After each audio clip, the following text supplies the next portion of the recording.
तीन बहनों की लालची भाभी। करिश्मा, रेशमा और मनीषा तीन बहनें हैं। उनका एक भाई भी है, मयंक। मयंक अपनी बहनों को बहुत प्यार करता है, लेकिन मयंक की पत्नी सविता इस मामले में मयंक से बिल्कुल ही अलग है। वो अपनी ननदों का जितना बुरा कर सकती है उतना बुरा करती ही रहती है और अपनी ननदों पर हुक्म भी चलाती है। करिश्मा, करिश्मा, तुमने अभी तक नाश्ता नहीं बनाया? तुम्हारे भैया को ऑफिस जाने में देर हो रही है। हाँ भाभी, बस अभी बनाती हूँ। करिश्मा, तुम ये ढीलापन छोड़ दो। कल को पराये घर जाना है। वहाँ अगर तुम इस तरह से काम करोगी तो लोग क्या कहेंगे कि माँ ने और भाभी ने कुछ सिखाया नहीं। और तुम्हारी दोनों बहनें कहाँ हैं? रेशमा मार्केट गई है और मनीषा सो रही है। क्या? सुबह के 8 बज रहे हैं और ये महारानी अभी भी सो रही है? ये कहते हुए सविता अपनी सास दुर्गा देवी के पास जाती है। माँ जी, देख रही हो अपनी बेटियों के तौर तरीके? क्या हुआ बहू, सुबह सुबह क्या कर दिया मेरी बेटियों ने? अरे एक तो अभी अभी उठकर किचन में गई है, दूसरी सुबह सुबह बाहर चली गई और तीसरी अभी तक सो रही है। क्या करूं मैं इन तीनों का, मैं तो परेशान हो गई हूँ। जा जाकर उठा उसे और रेशमा से मैं बात करती हूँ। सविता सीधा मनीषा के कमरे में जाती है और उससे कहती है, महारानी जल्दी उठो, सूरज सर पर आ गया है। भाभी थोड़ी देर और सोने दो ना, मैं रात को लेट सोई थी। वो क्या ना, यूनिट टेस्ट चल रहे हैं। शराफत से उठती है या नहीं, या फिर पानी की भरी बाल्टी डालूं तेरे ऊपर? नहीं नहीं भाभी, मुझे बिस्तर में नहीं नहाना, उठती हूँ मैं। मनीषा जल्दी से उठकर बाथरूम में चली जाती है। सभी आराम से बैठकर नाश्ता कर रहे होते कि तभी रेशमा बाजार से हाथ में सामान लिए आ जाती है। रेशमा को देखते ही सविता उस पर बरस पड़ती है। लो, आ गई महारानी। ऐसा भी क्या सामान लाना था जो सुबह आंख मलते ही बाजार की तरफ रवाना हो गई? भाभी, कल आप ही तो चीख रही थी कि घर का सारा सामान मुझे ही लाना पड़ता है, घर में किसी को भी किसी काम से कोई लेना देना नहीं है। अब मैं बाजार जाकर सामान ले आई तो आपको इस बात से भी तकलीफ हो रही है? देख रही हो माँ जी, अपनी बेटी की जुबान कैंची से भी तेज चलती है। और मयंक, आप तो कुछ कहेंगे नहीं अपनी लाडली बहन को। रेशमा, अपनी भाभी से ऐसे बात नहीं करते। चलो माफी मांगो। भैया, मैं क्यों माफी मांगू? आप भाभी से बोलिए ना कि हम पर कम हुक्म चलाया करे। हम इस घर की बेटियां हैं और आपकी पत्नी की ननद है, नौकरानी नहीं। लो कर लो बात। इनकी भलाई के लिए कुछ भी बोलो तो इन्हें बुरा लग जाता है।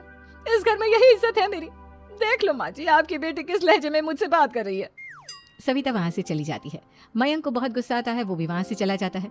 फिर करिश्मा रेशमा को समझाती है, रेशमा, तुम्हें भाभी से माफी मांग लेनी चाहिए थी ना। लेकिन दीदी, मैंने कुछ किया ही नहीं, तो मैं माफी क्यों मांगू? हाँ करिश्मा दीदी, रेशमा दीदी जैसे ही घर में आई भाभी ही उन पर चिल्ला रही थी। हाँ, मैं मानती हूँ कि गलती भाभी की थी। मैं तो इसलिए बोल रही हूँ कि भाभी ने माँ को तो पूरी तरह अपने वश में कर लिया है। वो हमारी बात सुनती ही नहीं। मयंक भैया हमारे लिए हमेशा खड़े रहते हैं, इसलिए उनकी बात का मान तो तुम्हें रखना चाहिए था ना। कोई फायदा नहीं दीदी, कुछ दिनों की बात और है, भाभी उन्हें भी हमारे खिलाफ भड़का देंगी। फिर वो भी माँ की तरह हमारी किसी बात का विश्वास नहीं करेंगे।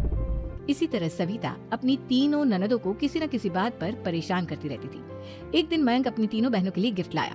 करिश्मा, ये तुम्हारे लिए हार का सेट। रेशमा, तुम्हारे लिए सुंदर सी ड्रेस। और मनीषा, तुम्हें किताबें पसंद है ना, तुम्हारे लिए किताबें लाया हूँ। थैंक यू भैया। थैंक यू भैया।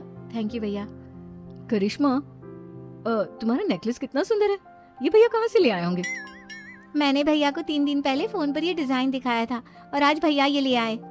सविता तो अपनी ननदों के गिफ्ट्स देखकर जल गई और करिश्मा का नेकलेस तो उसे भी बहुत पसंद आया था। अपनी बहनों के लिए कितना अच्छा नेकलेस लेकर आए हैं, मुझे कभी कोई गिफ्ट नहीं दिया। मैं आज ही ये हार चुरा लूंगी। रात में सविता करिश्मा का हार चुरा लेती है और इसी तरह उसे अपनी ननदों की जो भी चीज अच्छी लगती वो उसे मांगती नहीं, बल्कि रात के अंधेरे में चुरा लेती। इसी तरह दिन बीतते गए और सविता ने मयंक के दिल में भी उसकी बहनों के लिए नफरत पैदा कर दी। एक दिन मयंक ने करिश्मा और रेशमा के लिए रिश्ता देखा और ये बात उसने घर में सबको बताई। माँ, करिश्मा और रेशमा के लिए बहुत अच्छा रिश्ता आया है, वो लोग कल इन्हें देखने आ रहे हैं। आप और सविता मिलकर सारी तैयारी कर लेना। ये सुनकर करिश्मा और रेशमा खुश हो जाती हैं, लेकिन सविता सोचती है, अगर इन दोनों बहनों की शादी हो गई तो घर और बाहर का काम कौन करेगा? मनीषा तो 1 नंबर की कामचोर है, उससे तो किसी बात की उम्मीद लगाना ही बेकार है। मुझे इस शादी को रोकना होगा। अगले दिन सभी लड़के वालों के स्वागत की तैयारी करने में लगे होते हैं। तभी मयंक अपनी बहनों से आकर कहता है, तैयार हो गई तुम दोनों? देखो, दोनों लड़के बहुत अच्छे हैं, मैं कोई कसर नहीं छोड़ना चाहता, इसलिए तुम उनके सामने अच्छे से बिहेव करना और अपनी भाभी से लड़ने मत लग जाना। करिश्मा, तुम वो नेकलेस पहन लो ना जो मैं तुम्हारे लिए लाया था। भैया, मैं बहुत देर से वो नेकलेस ढूंढ रही हूँ, लेकिन मुझे मिल ही नहीं रहा। क्या तुमने नेकलेस खो दिया? तुम्हें पता भी है वो कितना महंगा था, तुम कोई काम ढंग से नहीं कर सकती। मयंक गुस्से में वहाँ से चला जाता है। थोड़ी देर बाद लड़के वाले भी आ जाते हैं। वो दोनों बहनों को पसंद कर लेते हैं और रिश्ता पक्का हो जाता है। लेकिन सविता के दिमाग में तो कुछ और ही खिचड़ी पक रही थी। वो पंडित जी के पास करिश्मा की कुंडली लेकर जाती है और उन्हें पैसे देकर करिश्मा की कुंडली बदलवा देती है। जब लड़के वालों के पास करिश्मा की कुंडली जाती है तो वो दुर्गा को फोन करते हैं। बहन जी, हमने करिश्मा की कुंडली अपने पंडित जी को दिखाई थी। आपकी बेटी की कुंडली नहीं बल्कि दोषों का पिटारा है।